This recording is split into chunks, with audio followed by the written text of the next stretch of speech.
In today's video, I'm going to teach you how to truncate text in Webflow. Start by opening your Webflow project in the designer so you can work directly on the page where the text appears. Once you're in, click to highlight the specific text element you want to control. This could be a heading, a paragraph, or a text block inside a card or collection item.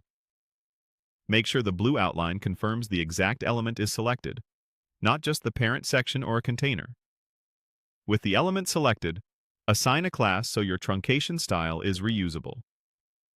Click into the class field at the top left of the Style panel area, type a clear name for this style, and press Enter to set it.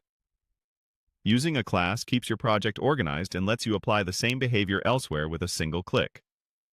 Now move over to the right side Style panel. Scroll to Typography and expand it so you can access the text settings. Look for the More Type Options control, the small icon that reveals advanced text properties. Click it to open the extra settings for typography. Here you'll find the text overflow options. By default, many elements are set to clip, which simply hides any text that runs past the available width, offering no visual cue. Switch this to Ellipsis.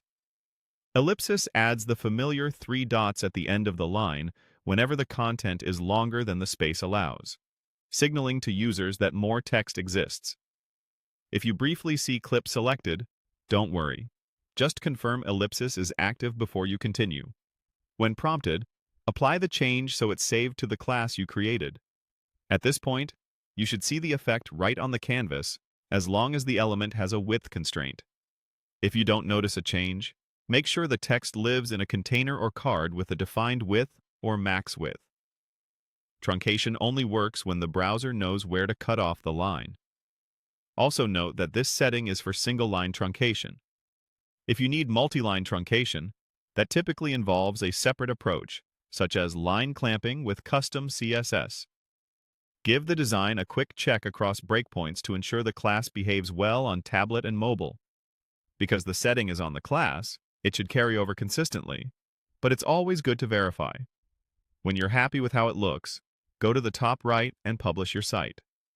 Once it's live, open the published page to confirm the ellipsis appears where text exceeds the space, keeping your layout tidy and professional. That's it.